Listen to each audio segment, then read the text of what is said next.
Hello, welcome to the Chi channel. Today we have a special guest, my good friend and mentor, Stephen Cipes.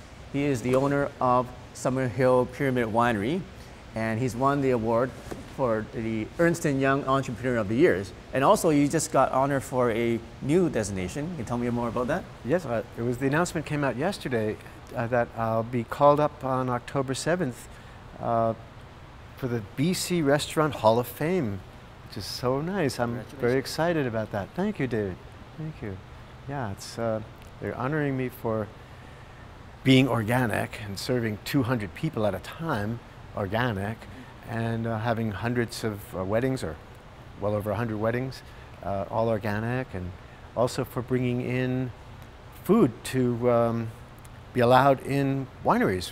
Before I went to Victoria and lobbied for it, we weren't allowed to have food in a winery. Right. And then I also brought in the ability to have beer and cocktails, which was also not allowed in a winery. Mm-hmm. So I made some great strides there, and they're recognizing me, which I'm very grateful for, and I'm very honored. I feel great. BC Hall of Fame. BC Hall of Fame, Restaurant Hall of Fame. Yeah, thank you very much.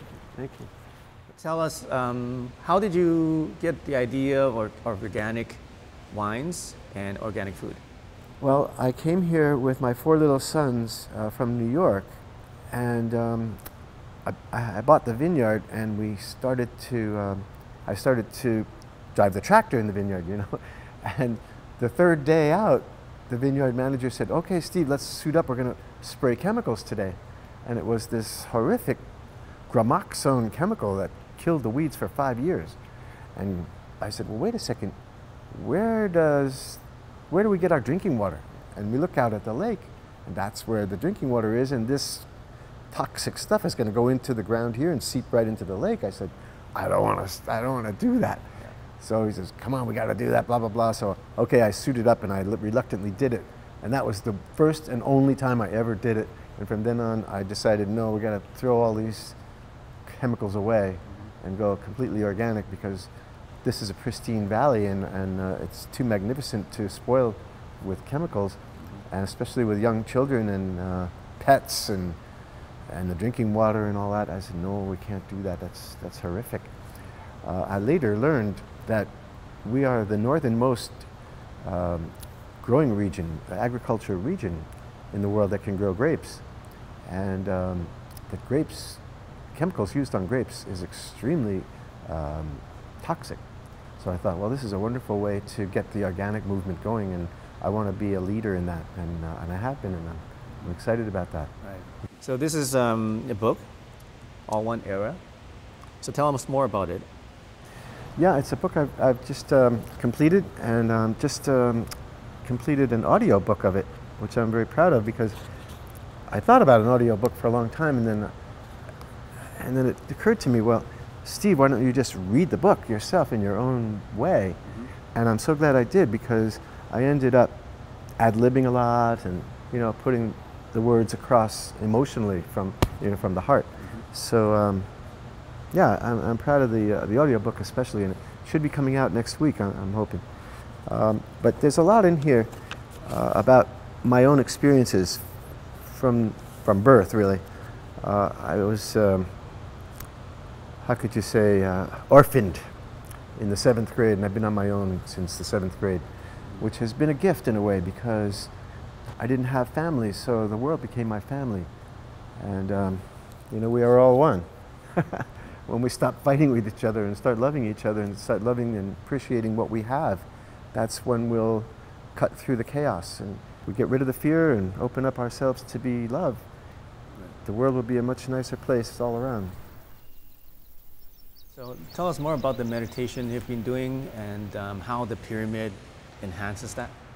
Well, the pyramid enhances meditation because it's a very wonderful setting for it. There are very few distractions. It's quiet, it's dark.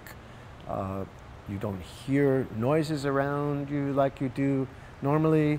You are in a place of sacred geometry, and our bodies are responding to that, because we are actually sacred geometry as well. We are a microcosm of the macrocosm. And these are all things that add up to an experience where, again, we become one with our bodies and one with life itself and the connectedness of the entire universe. And that vibration opens our receiving, and therein lies the essence of meditation, is receiving. Once we stop the chatter, we open up the heart. We are connected through our love. And that's where the sacred geometry enhances the ability to meditate. Yeah. Most people, when they think about building something, Yes. they build a tool shed or a garden. Yes. But you built a pyramid, Yes. which is 1/8 the size of the pyramid in Egypt. Yes. So tell us what made you do it, and what inspired you, and then the process of building it.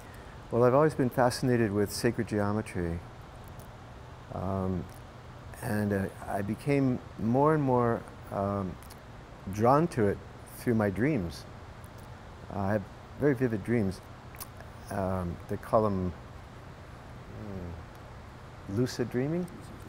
Yeah, and I had a lucid dream when I was visiting the sanctuaries and temples in Asia and all around Asia and in Thailand. And one starry night, I was meditating all night, and I was proud of myself because the mosquitoes were after me, and I was able to not be deterred by them. I was, whoa, Steve, you're doing it, you know. Anyway, that was the night. I got this amazing message that, Steve, a pyramid is fabulous. It reflects the sun, and it even means pyramid, fire in the middle. That's who we are. That's our fire. That's our love. That's our essence, right? And I wanted to delve into it, and I researched it, and I found a lot of wonderful things about it. And I talk about it in my book in detail, because when I had the passion to make sparkling wine, I visited the wineries in Europe making the best sparkling wine, and realized that they have what they call a marriage period, where the original cuvee, which is sat in the bottle for 7 or 8 or 10 years, is degorged, which means they take the dead yeast cells out of it, and topped up with a little bit of sweet reserve. And the melding or the marriage of the sweet reserve and the original cuvee takes place in sacred geometry throughout most of Europe in the form of Roman arch cellars. There are miles and miles of them. In Spain, Codorniu has over 35 miles of Roman arch cellars where they marry all the cuvee with the dosage. So I thought, oh, we're going to build a Roman arch cellar. And then I realized my dream about the pyramid, and I started to see that a dome, a Roman arch cellar, and a pyramid are all forms of sacred geometry. And I also realized that perhaps the most precise would be the pyramid. It's oriented to true north. It has no ferrous metals in it. It can be built out of organic materials, and so on. And I realized too that we have a lot of sandy soil, and it's not easy to build Roman arch cellars. So I built the first pyramid in 1989 while we were making the base cuvées for the first sparkling wines. And we went to Europe and bought equipment and, gosh, launched the winery after that. And then we had a wonderful start by every visitor. We took them to the pyramid, showed them or let them feel the essence of being in a sacred geometry chamber, which you can really feel it, especially if you're sensitive. Like I walk in there, I start tingling, and a lot of people do. And then we'd come back and we'd taste the exact same wine, bottled on the same day and served at the same temperature, one bottle having been in the pyramid and one not. And everybody would say, wow, that's amazing. That's like 2 different wines. And it was, and it still is. We still do that experiment at the 4 festivals every year here at Summerhill. Spring, summer, fall, and winter wine festival. We go up to the pyramid and bring down a barrel of red wine usually that's been sitting in the pyramid for a while in barrels, and then we compare it to a barrel that's here in the warehouse of the same exact wine bottled on the same day, or not bottled, but harvested on the same day. Yeah. So they're tank samples. And everybody says, wow, are you sure? These are like two separate wines. And over 90% vote for the pyramid one. How long do you put it in the pyramid for? You know, a lot of people ask that question, and we always say 30 days minimum, because that was the prerequisite of Europe for marrying the dosage with the cuvée. So we try to keep it 30 days, but ironically, the sparkling wine that won best sparkling wine in the world in France had been in the pyramid for more than 3 years. So, so I don't know. And then, alternatively, I did a live broadcast on CBC radio with a pitcher of organic orange juice that I made the night before.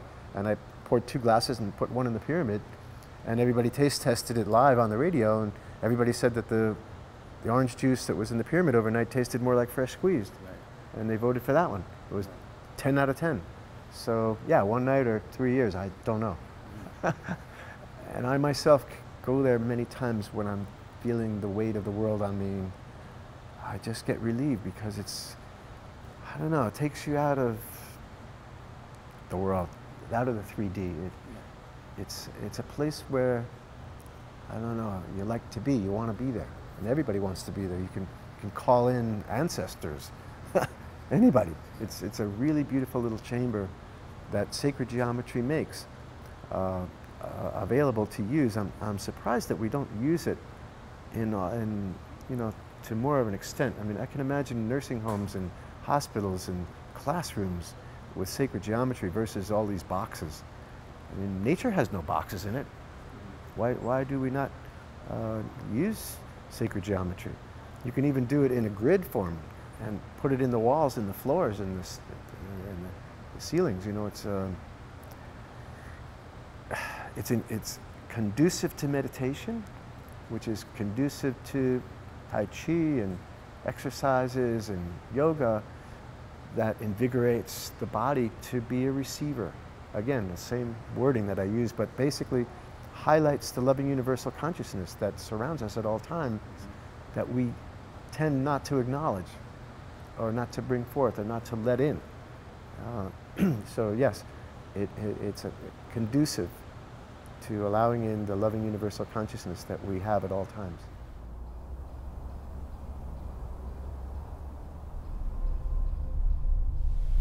So, Stephen, you're very in touch with nature. You're very in touch with spirituality and consciousness and meditation. So, tell us what your view is of Qi and of life force. Qi and life force are, to me, the important ingredients to the word knowing, which I say is a capital K, because they invigorate the body to become a vessel of receiving.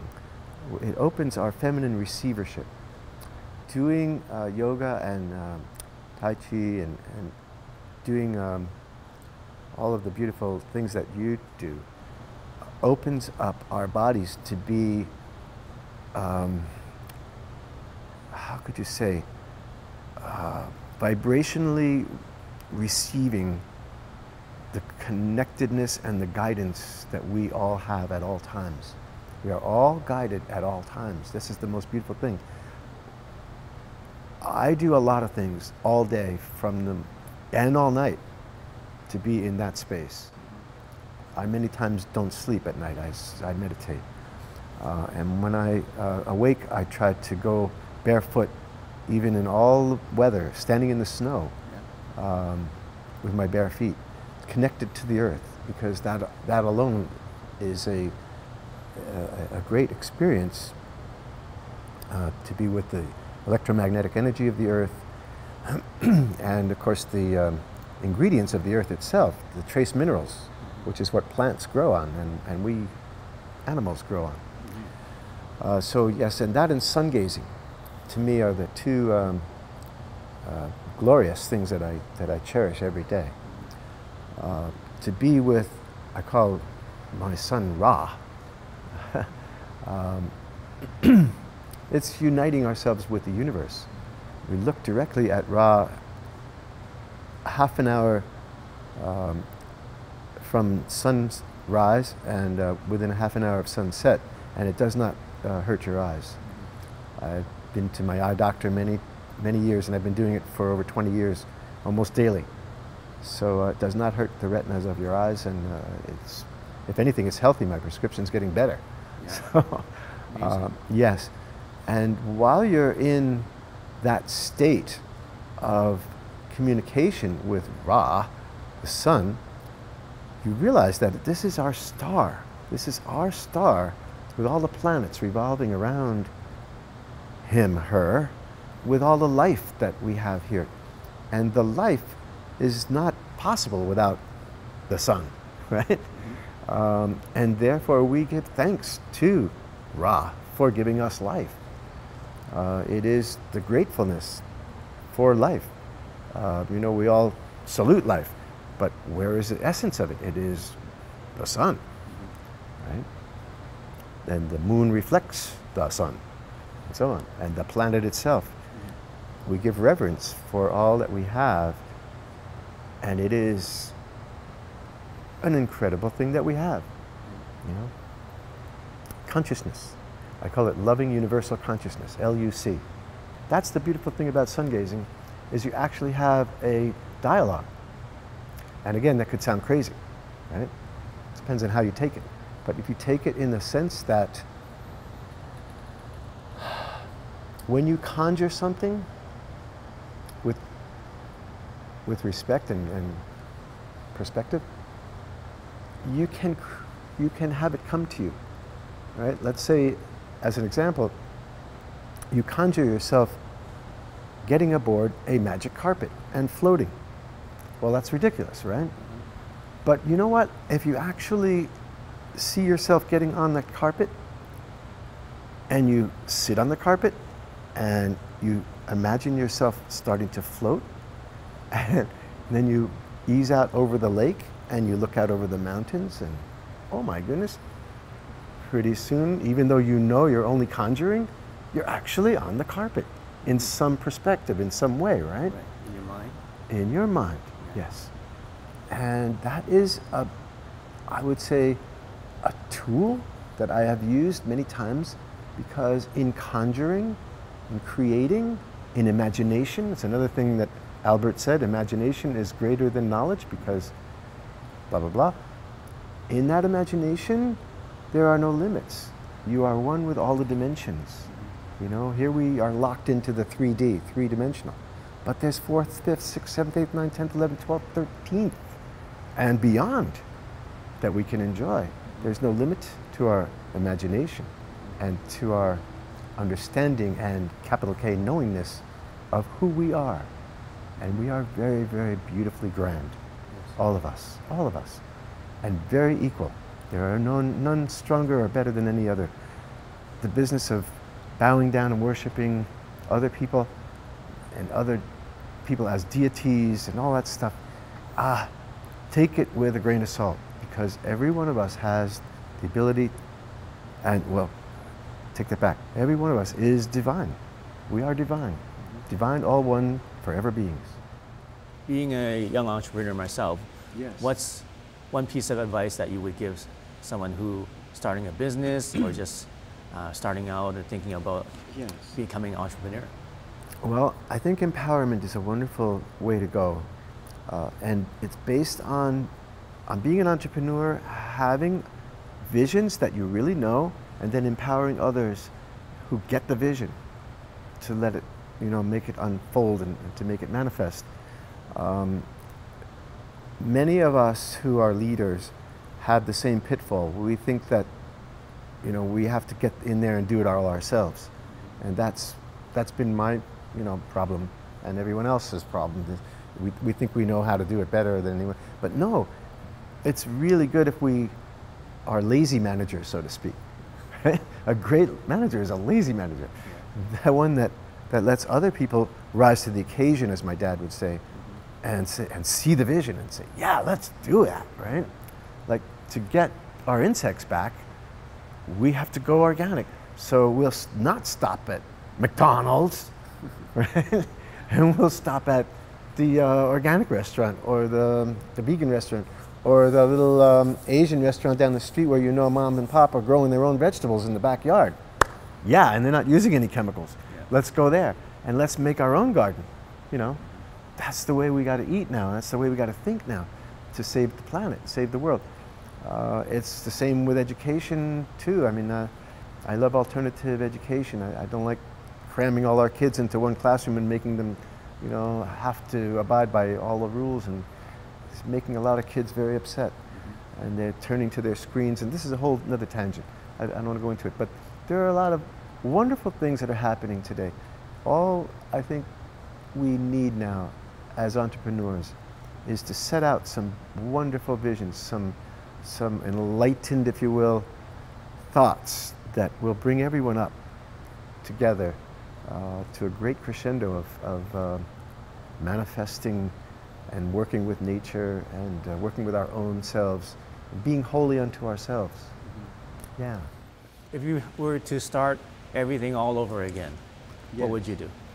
I would make it a lot simpler on our behalf. We have a beautiful vineyard here overlooking the lake, and the all of the grapes that I have here, I personally planted on my hands and knees, and I went to France and Germany to buy them, and they're the highest end clones that make the best sparkling wines in France and Europe. And had I done it differently, I would have just made sparkling wines, not reds and whites and any other, because I'm devoted to sparkling wine. And I would have just made them from the grapes that I have in this vineyard and kept it very small and very high end, and not had 170 employees and, you know, huge things like we have now. It's a great thing we have it. I'm not upset about it, but if you ask me that question, my honest answer would be I would have kept it small, just kept it as a sparkling wine house only, which is my passion. And if I did introduce food, which I think totally goes with sparkling wine, especially because sparkling wine goes with any food, I would have had gourmet organic food, yeah. And again, kept it small. You know, instead of 200 seats and 100 weddings a year, I'd have maybe 40 seats, 50, okay, Steve? Not too much.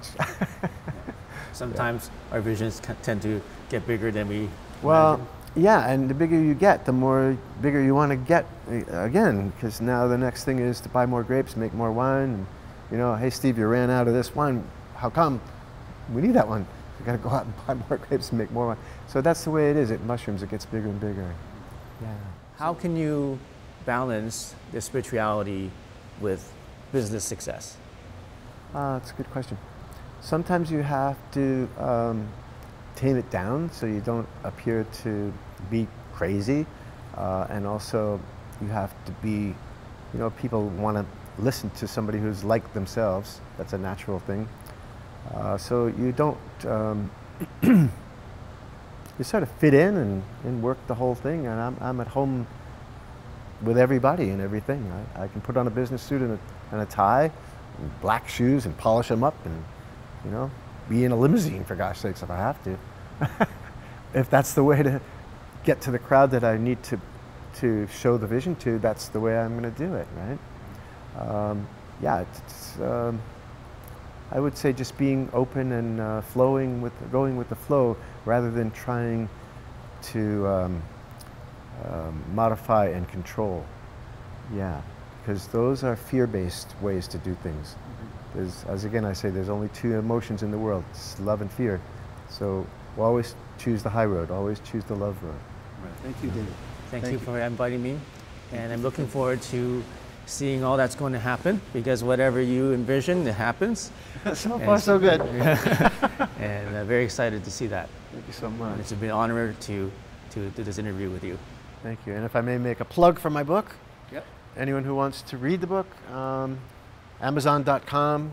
It's $12.21 US, which is 12/21 is the date of the end of the Mayan calendar, 2012. And it is the beginning of the All One era.